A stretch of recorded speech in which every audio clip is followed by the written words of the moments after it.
So hello everybody and welcome to our first Meet the Designers live event. We're just going to give everybody time to jump in, so let's just hang around for a minute or two. So hello everybody and welcome to our first Meet the Designers live event.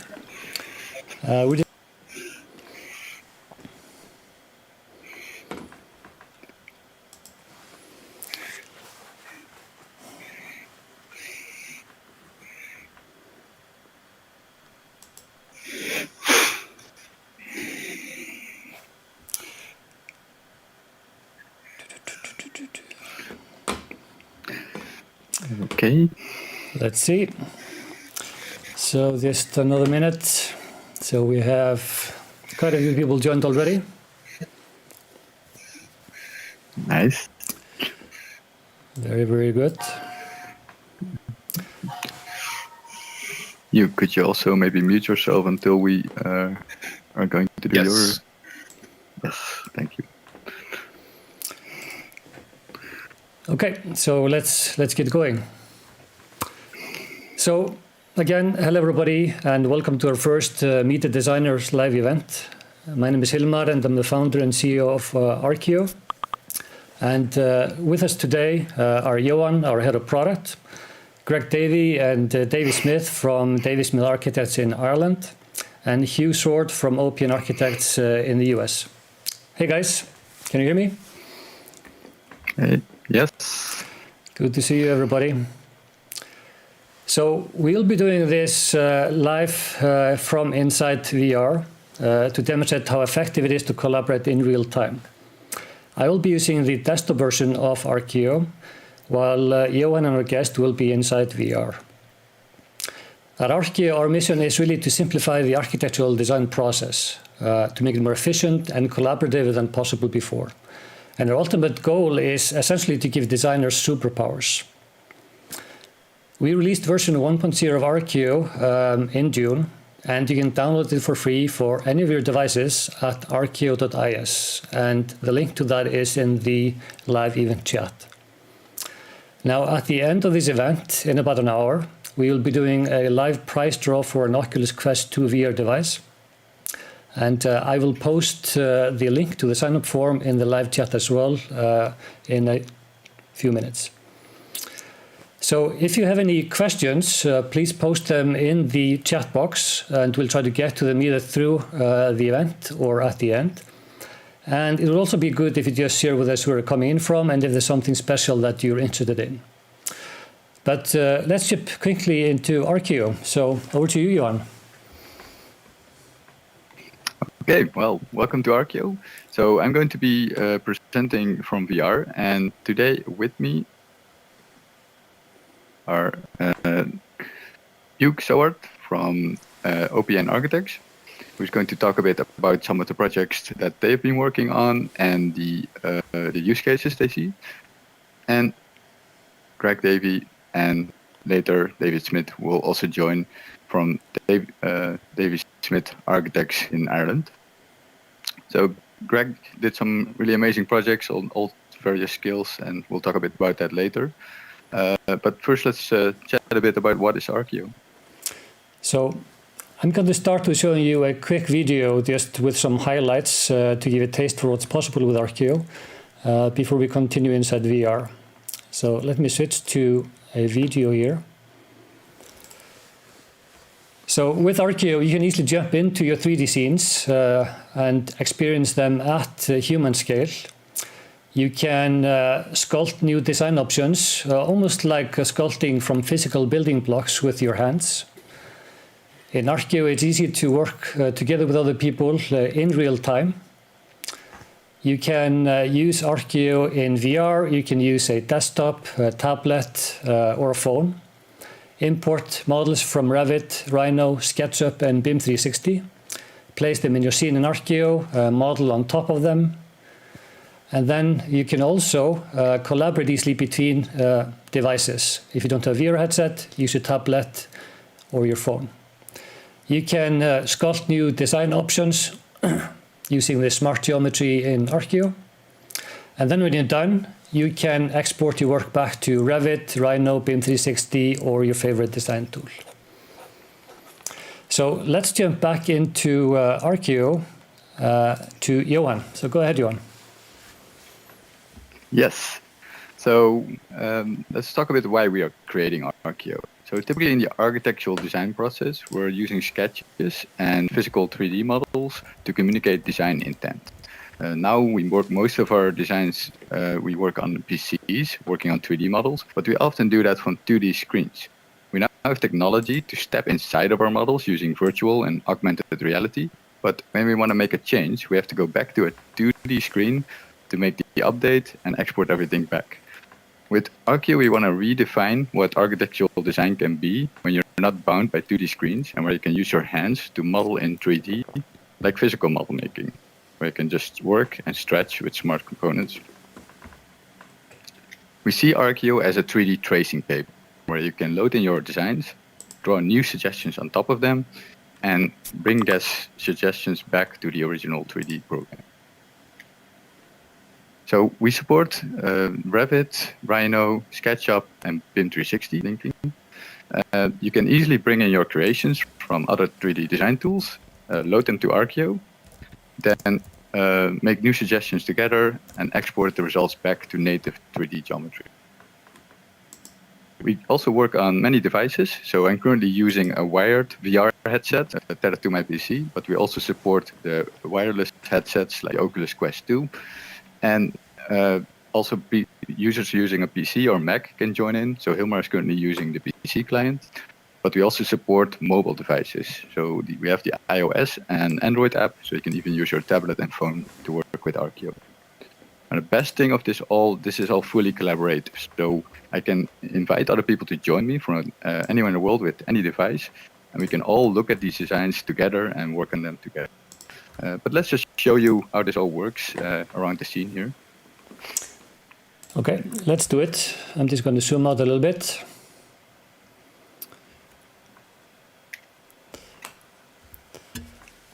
So here you can see Johan creating a design option on top of this tower that we brought into Arkio from Revit. As you can see, we can easily monitor everything that is doing in real time, as in sculpting this penthouse here at the top of the building. From my desktop, I can even go into my create mode and maybe decide to, let's maybe plant a few trees right here. And I can even edit the shape that he is working on. So if I hover over this face here, I can just like move it up and down. So while Jon is doing this, I'm going to show you something a little bit different. I'm going to switch to my phone. So this is the same scene. I'm basically in here with Johan and the guys on my phone. And I'm going to go into my AR mode on my phone, place the model, and now I can navigate seamlessly around the model just by moving my phone around. Just like this. And even when in here, I can interact with the model. So just like before, I can modify this face here just by touching it in AR on my device. So, Johan, how about if we jump to the street level and to take a look at this tower from there? I'll switch back to my desktop view as well. Just position myself in the park, so you can join me there. Okay, I'm here. Tell me when you're there. Already? So here we can see the design that we just made from like the human scale, and even if we're at the human scale, we can keep making edits to our design. So that new penthouse we added at the top, we can edit it from here, we can stretch that building up. So it doesn't matter which scale you're working at, you're always able to update your designs. I'm going to go upstairs to that little interior space I created over here. So I'm going to join Johan, but I'm going to open our views panel and to jump to one of our predefined views that we had saved in the scene before. So I'm going to jump into the tower. and see what Johan is working on. Now, one of the Adding interesting a wall things here. about Arkio is that it's easy to create design options. We can see Johan creating an interior wall. I can go into my models view and choose to create a duplicate of this model. And now Johan can make some other design suggestions. He can maybe apply some material to the wall, modify the opening, create another opening maybe. And to toggle between these design options, I just select between these two models. And this works essentially the same whether you're in VR or on desktop or phone. You can easily create these different design options. So why don't you head back to the terrace and have a look at some of the stuff the other guys have been doing with Arkio. So let's jump to our little lounge area here. So it's great to have you guys here with us because this is the first Meet Our Designers event, and we'd love to hear a bit more about some of the work you guys have been doing. Hope you liked our little introduction that we did so far. I'd like to start maybe by you. Can you tell a bit about yourself and the work you've been doing with Arkio, and maybe we can do that from your scene already? Yes, would you like me to jump to the scene right now? Yeah, that would be great. All right.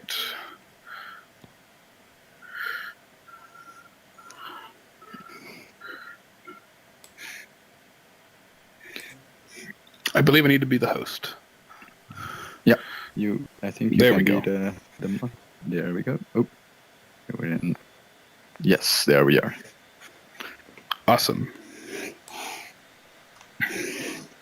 Great. Let me paint this. I will bring us all to the view.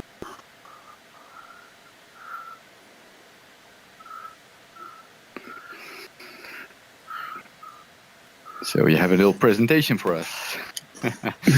Yes, just a very short one. So everyone can hear me okay. My name is Hugh Soward. I'm the innovation specialist with OPN Architects, tech evangelist and tinkerer. I love trying out new technologies and seeing how it can augment the design process and also engagement with our clients and our communities around us. I'm a part of a larger team, our innovation group. This is Holden Rasmussen, our BIM specialist out of our Des Moines studio. Jacob Gasper, our innovation intern this summer, and then Justin Bishop and Wes Reynolds, which are the principals for our Iowa City and Madison offices, respectively. But we're really part of a larger team at OPN. We have 102 staff members across all four of our offices in Cedar Rapids, Iowa, Des Moines, Iowa, Madison, Wisconsin, and Iowa City. I am based out of our Iowa City office with Justin. But we really try to foster a culture of innovation and learning and trying new things and engaging our clients different ways. I would say that one of our biggest strengths as a firm, other than great design, is client relationships and being real with them and working with them in great ways. So we are a general purpose firm that does work in all sorts of different commercial sectors, and we have worked nationally throughout the United States, but are definitely a regional leader in the Midwest. Here's a collage of some of our projects, but the one we're going to talk about today is a specific client engagement exercise that we did. We like to spend a lot of our time finding clients that really like to engage in technology and try new things along with us, because there's so much that we can do as designers, and that's one way that Arkio is a really powerful tool, but I think it's also a really great way to engage our communities. Whenever we used to do block exercises with clients just to find the program of a building, we can now do that virtually, and we don't even have to be in the same space as them. And there's even more power to that as well because there's not pre-made sized blocks. We can then start to talk about how this design evolves as we go throughout that. So we have a client that's a long-term higher education client that is very tech savvy and interested in technology, has several VR headsets. And just in passing, we talked with him a bit about Arkio and virtual collaboration and immersive design, and thought, why don't we just have a meeting with him in here and see how the tool works, see if this is a good way that we can engage other clients with it. And he was happy to oblige us and experiment a little bit with the tool. So the building you see here is an existing building that he works in, and we just went through a little bit of an exercise that we'll replicate here a little bit about what if we add an addition to it? What if we built a new building that's somehow connected to it to expand this school here? So a little bit about that process was pretty informal. It's very similar to playing with Legos and hanging out and talking. But we start just how we would with any client that we were looking at with trace paper, and looking at, let's identify this site. What if this is an open space where we could add to it, add to this building and start to relate across it? How do we look at the setbacks? We can start using the sketch tool to start tracing and getting this dimension similar to what we have here. And then that lets us start to mask the building out, finding our datums and whatnot. I think the datum aspect of this tool is one thing that makes it very powerful, is that you can start to align things architecturally very quickly in here. So we'll start with a little bit of programs. I will switch our model to the program textures, and let's start. We have here some public space, the red. So obviously public space works. Oh, just got to go to create. Public space works very well on the main floor. As we're modeling, we can start to look at floor to floor heights with this as well. Maybe this is too big.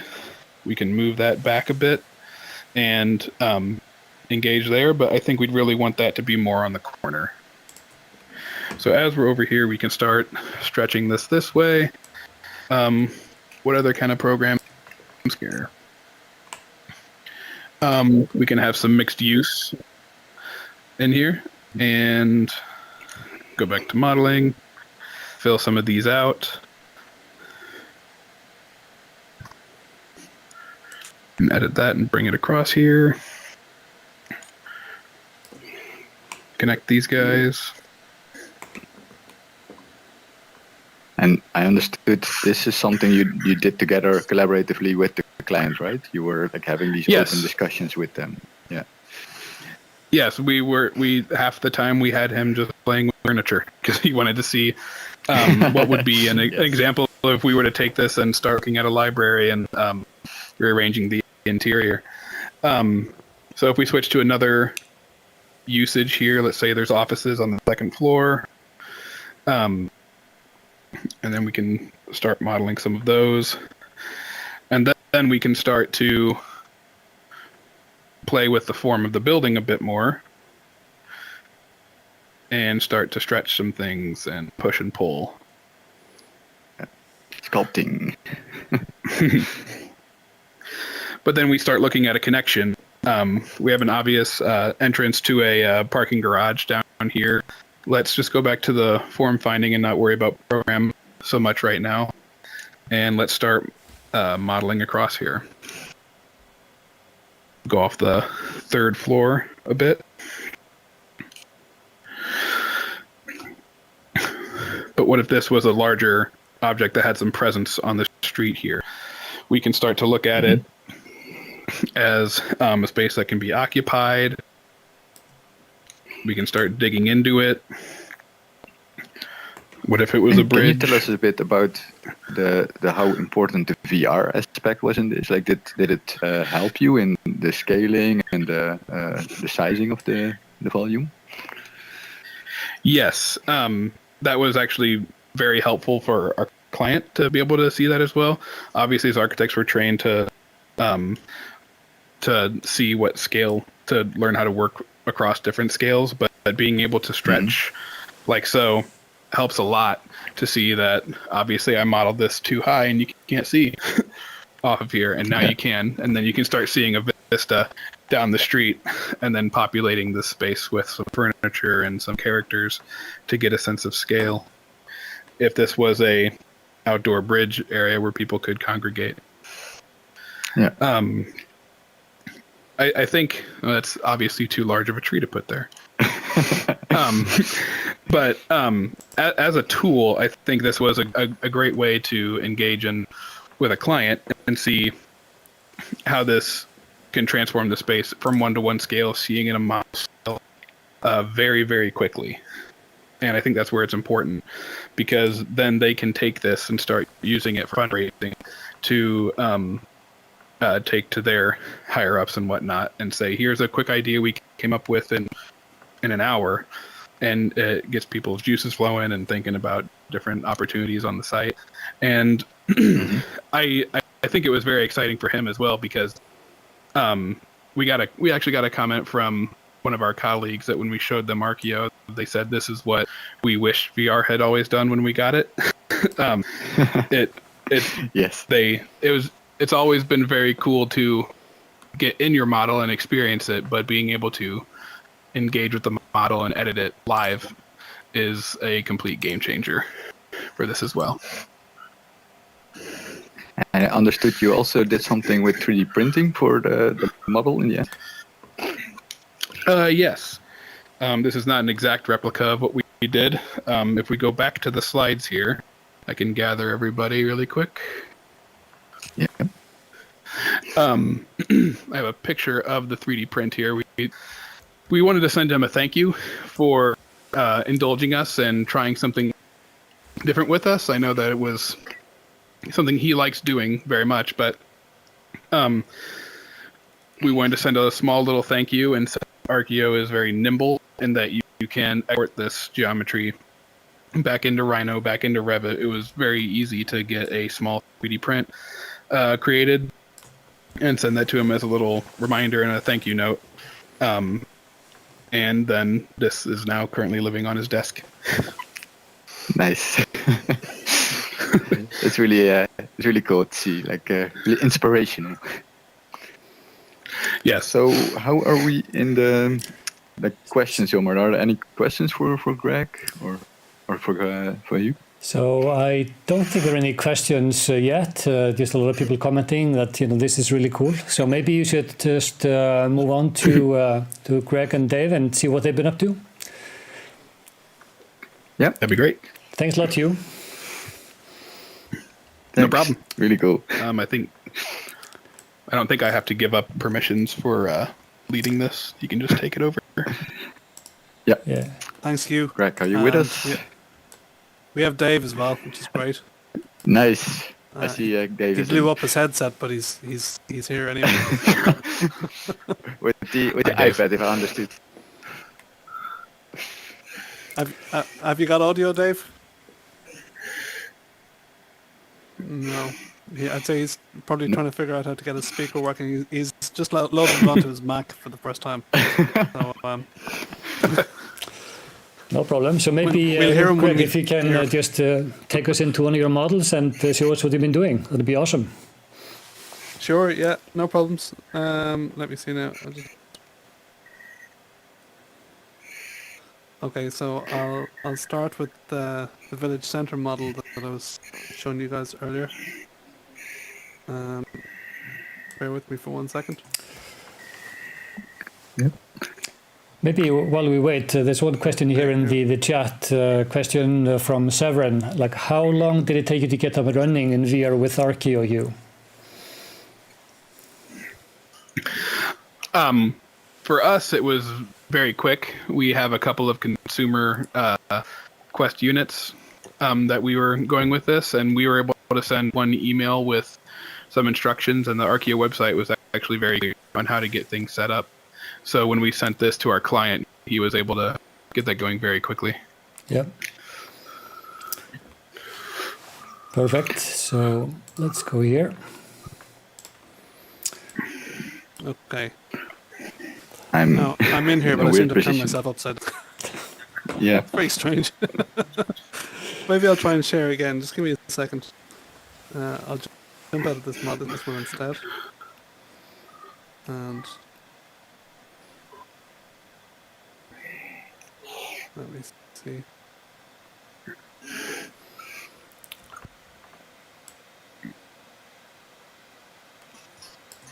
That's very strange. I think I might have to jump out and reconnect, if you can bear with me for 1 minute, because I seem to be sharing these in an upside down position, which is very disorientating. Okay, that's very weird. So if you can bear with me for 1 second, and I'll jump back in. Sure, no problem. So maybe, Johan, while we wait, we have another question here in the chat. Please explain the process of importing back into your BIM software. Okay, that's a good one. So the plugins that we have for Revit and Rhino, they come with an import-export button. And in Arkio, you also have import-export buttons. So in the end of your design session, you just export your scene, including the models you maybe loaded in the Arkio scene. That will prepare a file. Then you can go to your modeling software that you want to bring the Arkio creation in. Use the import button, and it will convert all the solid geometry you see here. So all the geometry you see us working with. That will be native 3D geometry in Revit or meshes. And the objects that are placed, like for example the trees or the people, they will be converted to families. So you can exchange your trees for your other families in your project. And we're doing something similar on the Rhino and SketchUp side, but that's still a bit under development in how we bring in the geometry. So Greg, you're back with us? I'm back, and I You're managed back. to share a model, so... and you're not upside down yeah, anymore. I'll try and- And not upside down. Yeah, we said like Yeah, when you were planning this that's the event first time. that you know, anything can happen during a live event, and something probably will. So that was an interesting one. It's the first time that's ever happened. Okay, Yeah. I've shared that model I wanted to take you into. So if I can gather people down to this little space here, Okay. and I can... Yeah, So, There we go. there we are. and David, I'm not sure, do you have audio yet? He's still here in spirit, that's fine. He's present anyway. The lights are on, but no one's home. So what I have here is I've just set up a couple of images just to show how we've been using the software and how we're working through our processes with it. And we generated, I suppose, based on plans. So we develop up worked up architectural plans or sketched out plans. This was produced in Trace Pro on an iMac, which you draw on the screen. And it was a redesign of an area, village centre site, in which we had to deal with a number of design considerations. But the key was, creating a public realm and creating some connections up through to a train station. And we had to consider things like sunlight and impact on neighbours and things like that. And the neighbours are to the north. There's kind of a cycle track with local access for vehicles on that northern section along there. So when we were considering the design of this, we kind of had a notion that we'd have higher volumes here and here. But what you're looking at on the screen here is sketch. But it's a sketch to scale, and it's to a reasonable degree of accuracy, in which we had a kind of a notion of how we might kind of manage these things. And then if we zoom up, if we can go into a larger view, I'll see if I can gather people here again. That gathering function is very handy in a meeting. Okay, has that worked? Yeah, we're here. Yeah, you're all beside me. So you can see when you look down on the model that sketch that I had on the wall is the base that I bought in. And basically I took a screenshot on the iPad and then bought that base in, brought that image in and set it up to scale on this green table here. And Dave and myself were in this model when he was actually able to use the headset, and the two of us were probably collaborating together, and we were just building up massing models of I suppose trying to explore in a very much a kind of a high-level way how we would try and consider massing this development. What was very useful was being able to use the split levels tool, where you can actually start to count up the stories. We knew that maybe on this first one it was like 5 stories to 7 stories to 9 to 11 stories potentially at this taller part, which was a point of articulation. And it gave us a very good feel for how the volumes set in relation to each other. No more than they would when you're using foam core and you're cutting foam core using a wire cutter and killing yourself with the toxic fumes that you get from that. In virtual reality, it's much more, obviously it's a lot healthier, but it's much quicker and more intuitive, and it's very useful just to be able to see it literally dropped on top of your sketch. And we started to kind of play with the fenestration on the facades to give ourselves some ideas. So these windows and things, you can see they're scaled. When you add the windows, you can see the little scale of the levels in behind it.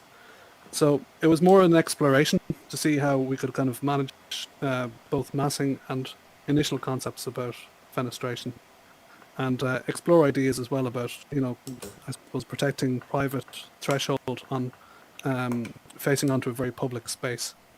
And what was quite successful in terms of trying to present this to our clients was this concept of opening up an underpass with a connection through, in which there might be a retail element opening onto it. So it allowed us to explore this and enliven it. And once we had this model kind of in this type of shape, without being too precious about it, we took some screenshots. The fact that it's live on your iPad at the same time as when you're in this virtual space in the headset, it's very convenient to be able to just take a screenshot directly from your iPad, the same way that we did with the basics sketch. And if I go back over to my little gallery over here, and I'll gather you all in again, you can see here how we have. Are you with me, Yori? Yeah. We've took that screenshot from that space where I was you might want to restart the app. Sorry. Yeah. Seeing some problems with this. Yeah, it never fixed for me. I'll rejoin. Yeah. See you later. So I took that image and just again used it as a base to trace over it to explore these ideas a bit further.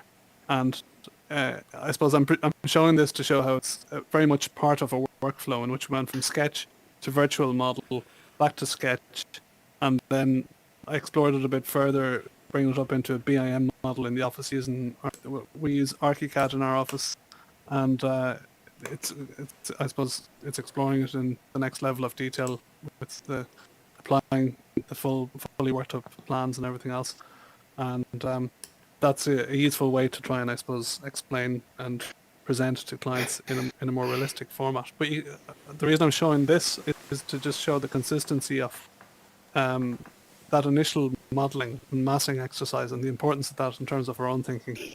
It informs the next step, I suppose. And being able to interact with the full model at any scale and actually start playing around with it and get into a little bit more detail is a really enjoyable process, and it's very much intuitive, because I think as architects we're all accustomed to modelling with pieces of foam and pieces of wood that we can cut and use for kind of just rough massing studies. So that's perfect. I might jump out of this model. Maybe before you do that, I'm just going to take maybe 2 questions from the chat. So the first question is, can we spectate from within Arkio? And you can surely do that. You can be a spectator in an Arkio to basically see what's going on. We can't let you into the environment at this point in time, because we will have a new feature coming up in September, which will basically force everybody to become a viewer in a session like this. And that's going to be part of the September update, to have more presentation controls and to basically control when people join meetings who will become like a viewer and a presenter. So that's definitely something that is very much part of the Arkio experience. There's another question here about just how detailed we can get, and there's the snapping. And there is snapping for sure. We put a lot of work into snapping in Arkio to have things snap together in multiple ways. Maybe Jon, you can just show that very briefly. Sorry, I was muted. So the basic principle of working in detail in Arkio is when you're closer to the object or when you're in a smaller scale, we allow you to work with a finer granular snapping of the objects you're doing. So when you're drawing new things, if you get closer, it's giving you more precision. And if you are further away, it's more snappy to the corners. And when I'm making objects, it's snapping into increments of 0.5 meter now for me. And if I go even bigger, I can snap into 5 meter increments. So depending on the scale you're working in, you're making the rough shape, and then you just zoom in a bit and you use the other tools to fine tune the actual final design. And then, of course, we have guides I should mention inside as well, Arkio and snapping to edges and corners as well. As you can see, I'm highlighting them here on this face. Go ahead, Greg. I was going to mention that there's also haptic feedback. So when you do put one object on top of another, you feel it in your hands.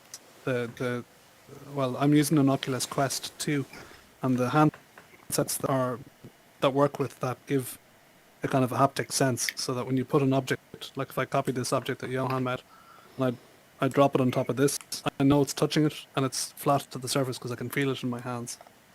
And again, I suppose that becomes very intuitive. So the last question before we jump into the next model is how many people can be in this environment at the same time?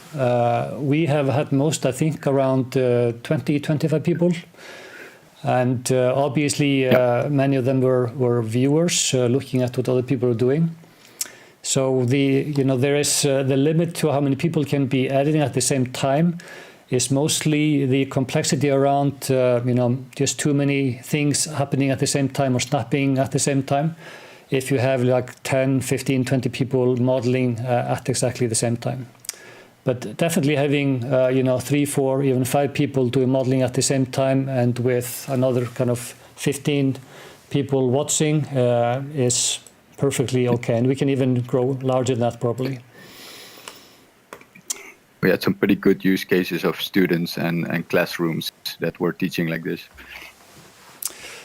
So, Greg, you want to take us to your next model?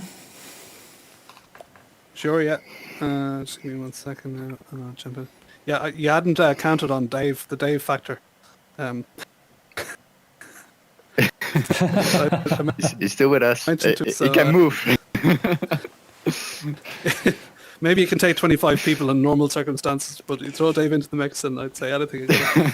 We all end up upside down. There you go. Oh, poor Dave. He can't speak, so he can't defend himself now. Okay, so this is just I've put some slides here as well, and I'll take in on this. Let me see. Meetings and gather.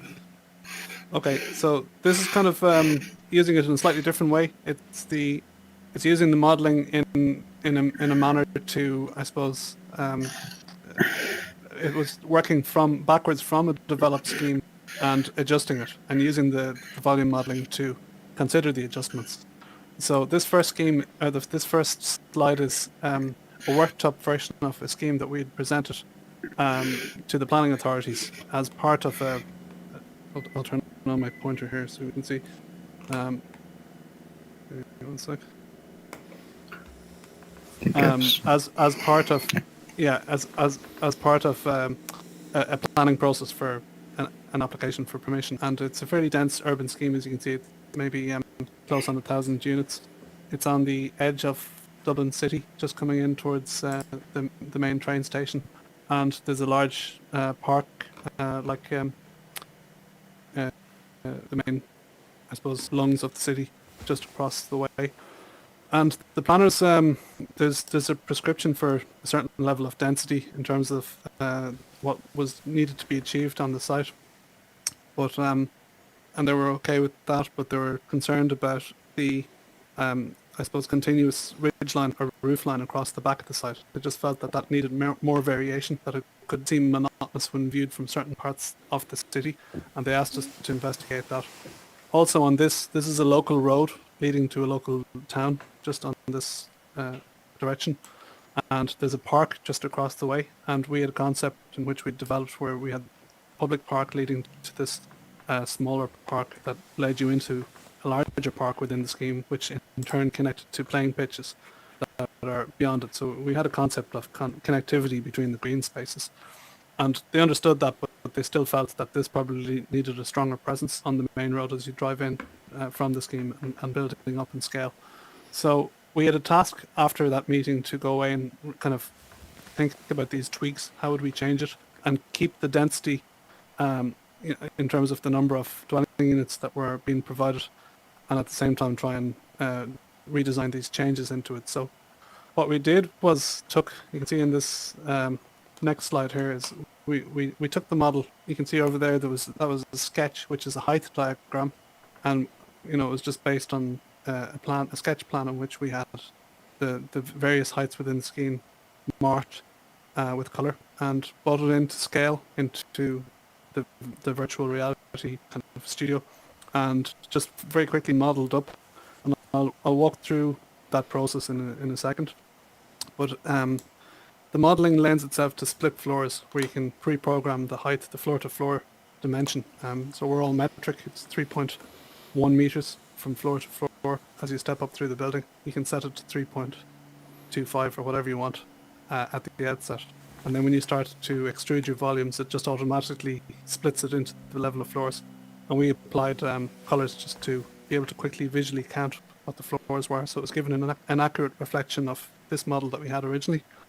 And then we started to chop away at it, and it became a part of a concept. This was another one in which Dave and I were just in the space, I suppose, trying to consider what was the best way to handle this.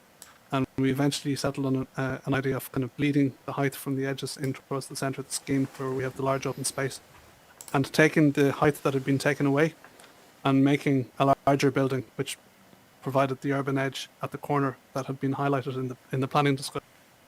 So again, taking, the modeling itself was informative in the sense that it started that conversation and it allowed us to exchange a few ideas. But then in terms of presenting that, it's a fairly quick jump to be able to take a screenshot of that view and do a sketch over it and, I suppose highlight what you want to highlight in a more presentable way, just what this type of thing is. And that's a typical diagram that might feed into a design statement or a statement of intent. This is where it's at the moment. It's been farmed out to an external CGI company, and this is the first pass where they haven't applied the materials, but you can see that the BIM models that we passed on to them have picked up that strategy that we deployed, and that's the stage that it's currently at. So if I jump up into the sky again and maybe gather you with me. It's okay, we can just move over here with you. Move. Yeah. Super. You can see literally the process of what we were doing. That's a floor. That's a floor.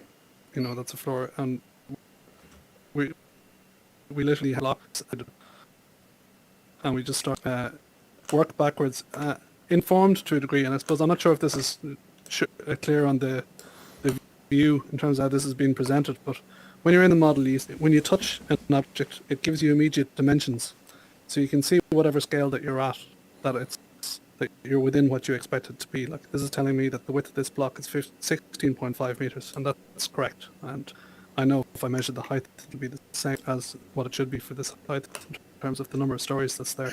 So when you have that, you can, again, like I say, without being too fussy about it, but at the same time, it's the same process as if you have a block of foam and you've got your wire cutter beside you. You get your scale ruler out and you mark what you're going to cut off. But in this instance, you just grab the end of it and you push it forward.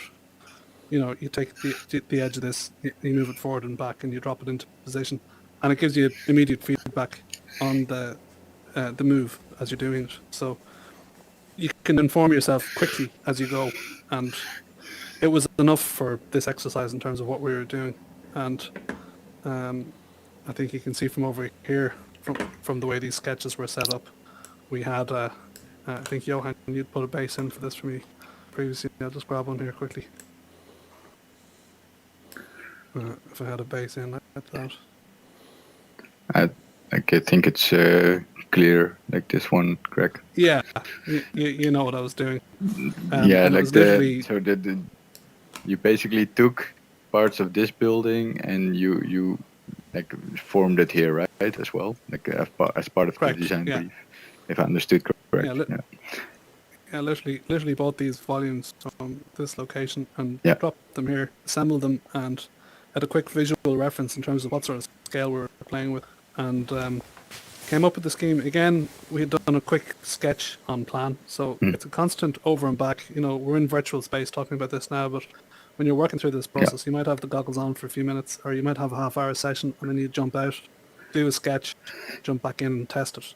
You know, so it's that type of process. Can you say something about the importance of VR for you there? Like did it change anything on like forming the park or like the building blocks themselves, the human scale? Well, I think it informed this, like this particular site. There's a prerequisite to deliver 25% of the site as open space, and it needed to be what's called taken in charge open space. So it's a public park. It's not a private park like these little parks in between the buildings.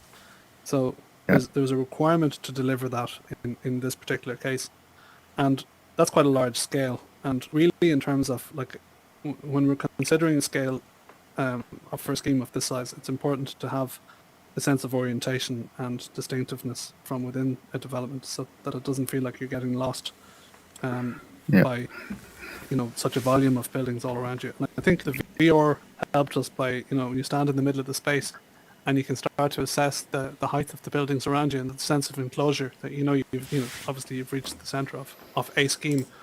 But in hindsight, when we had the uniform heights across the back, there could be a sense of disorientation, whereas when you had a very clear strategy of bleeding the heights down towards the edges and you use the VR to move around, you can immediately get a sense of direction. Then from that you can see how the buildings are starting to drop away and you know where you should move towards. So it definitely informed our thinking in relation to that and probably vindicated some of those moves that we were thinking about making. So guys, I just want to be mindful of the time. It's now 15 minutes until we're at the hour, and we have a few more things to get to. So before we jump into the next model, there's a question here on the chat. So the question is, curious to know how the experience of presentations, meetings have been for the designers. Has there been any challenges with navigating around content with other viewers? So like Greg or Hugh, if you could speak to that, how has it been to kind of bring other people into the space and navigating with them? In our specific scenario, we didn't have any presentations. It was a very, very informal exercise, so it wasn't too bad. But we did have a couple of views set up that we could gather to if people started to get disoriented or to the wrong location. Yeah, I had a funny experience. It was during the pandemic, and we sick to death at that stage of Teams meetings. It's like Teams meeting every hour, and I prepared a nice mod on Arkio, and I'd gotten accustomed to sharing from the VR headset to my iPad, and I had been using my iPad to share my screen with clients to show what we're working on. So I had an idea to share a virtual model from the headset, but I realized I hadn't updated it, and they were talking about something else. I thought my camera was off, so I put on virtual headset, tried to update the iPad, and they all started to say, "Okay, here comes bloody Darth Vader." I didn't realize that they could all see me putting the gear on. They didn't know what to expect, but we got it updated. We got it working. We were able to show them the updated model on the iPad screen and use the navigation features on it to walk them around the model, and it was very useful. I felt do that. I think in answer to the person who's asked the question, to share in VR is a different thing. You'd have to get your client to put on a headset, and some people won't do that. So I think it's a new technology, and some people will try it, and you just have to encourage them to do so, and hope that they well, I think once they do and they can join you in the space, they'll see the benefit of it straight away. But certainly having the iPad version is a gentler way to introduce clients to it. Okay. Perfect. So there's another question here about getting the like the metric information when you're doing the programming inside Arkio, and just to kind of address that quickly, then you can both import programs into Arkio and place them essentially in the scene and build buildings, that way, or enter urban plans. And anything you can do can also be exported in like Excel CSV format, or to other design tools like Revit, where all the program information kind of follows through to the Revit model. And maybe we can also show some example of how that works a little bit later. But I think we should go to the next model, Greg. But let's not gather people. There's something funky going around with the gathering now. We'll just jump to your location wherever you are. Okay. Yeah. Perfect. Okay, so let's see. So I'll show a smaller project just for a change. It's a shame David can't speak on this because he was very much part of this one. What I'm doing here is just searching for the project. There's a library of projects in front of me on a carousel, and I'll just spin them around, and here's the one I found. So, and that's it there. So this was a small premises. It's an old, it's a credit union, but it's been evolved from 2 old fishermen's cottages in Clontarf in Dublin, and you can see the old structure, which goes back to 1900, is running across the back of this wall here, and it had been extended at the back for use as a credit union, and we were considering it as a permanent office because we're in a leased space where we are at the moment. It's 10-year lease, but it'd be nice to. So we had looked at this, and we downloaded the files from the city council from the last time it had been refurbished, which was about 20 years ago. And you can see the kind of hand drawings underneath. We bought those in, and David and I just it was a Friday evening. He was at home in his house, put on his headset, and I was at home in my house, put on mine. We both had a beer, and we jumped into this and started to just model it up, and very quickly kind of generated the key structural form of what was there. What was difficult for us was to envisage how the space might be if we cleared out a lot of the walls. And because it was a credit union, it's a financial institution, it was full of load-bearing walls that were rock solid with a huge safe in the middle. So it was hard to get a proper gauge on the space. So we just had a little bit of fun.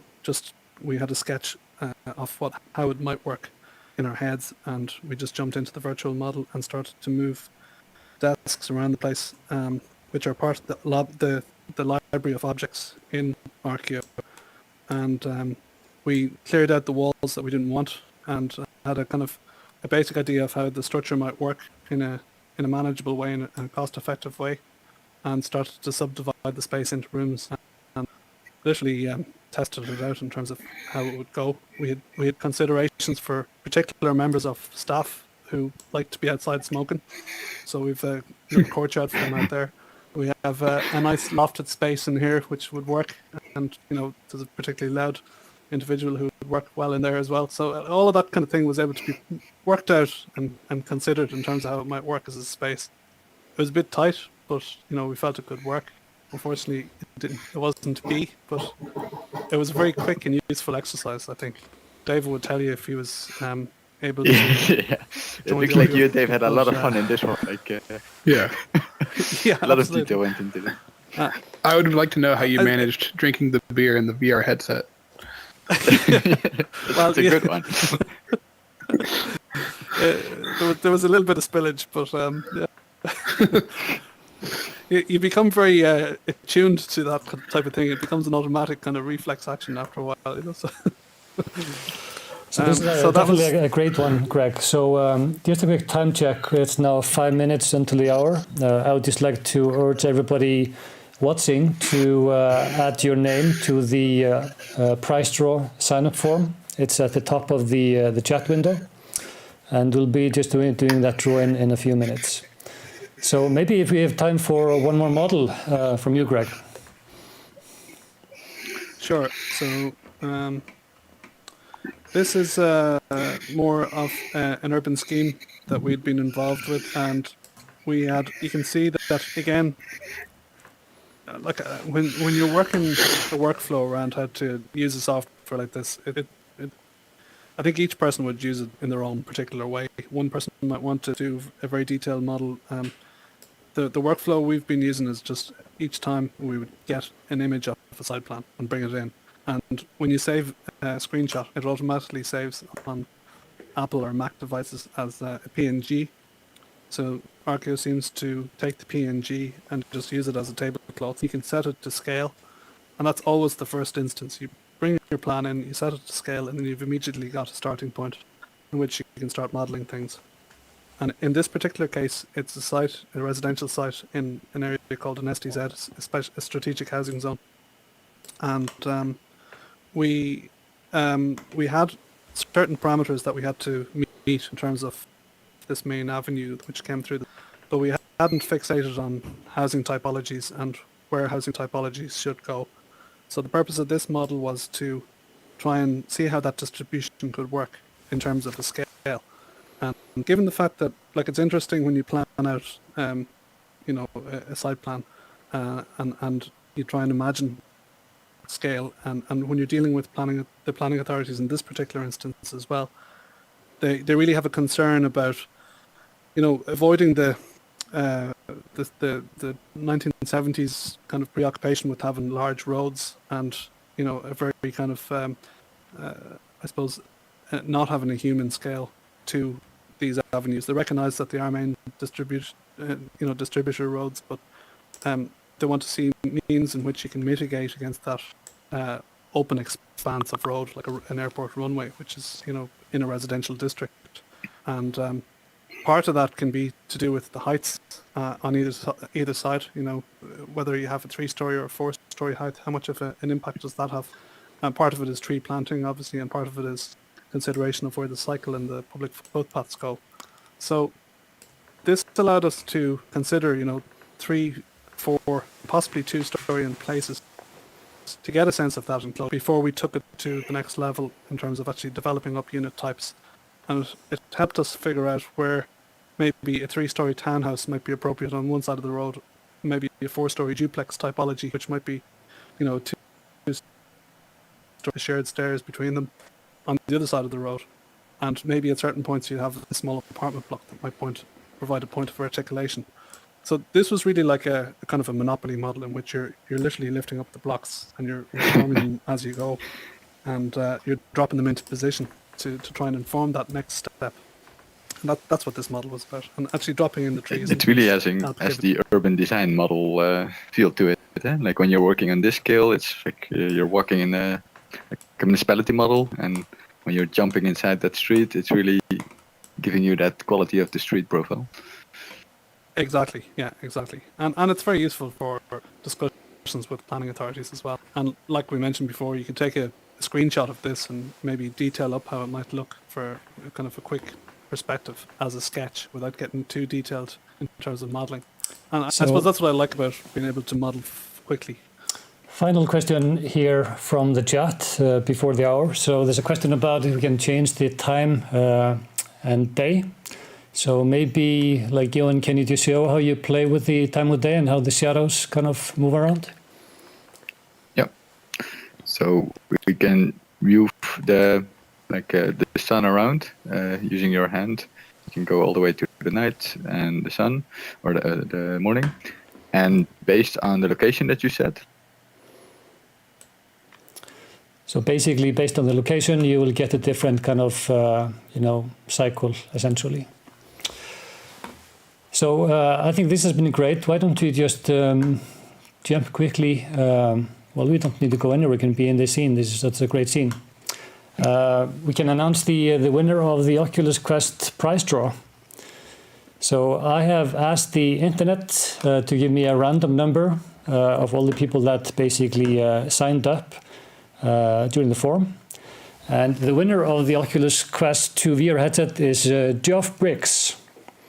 So we'll be reaching out to him and by email to basically organize the delivery of the Quest 2. So this is basically, it. There's already we're already at the 1 hour mark.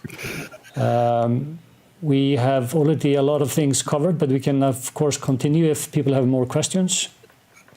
And I know that there was one question here about changing the direction of the textures inside Arkio. So maybe Jon, you can take that.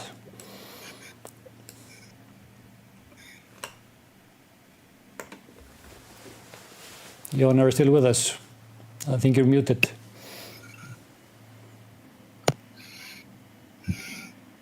Hello, hello. Yeah. Yep. Seems to you're work back. again. Yes, great.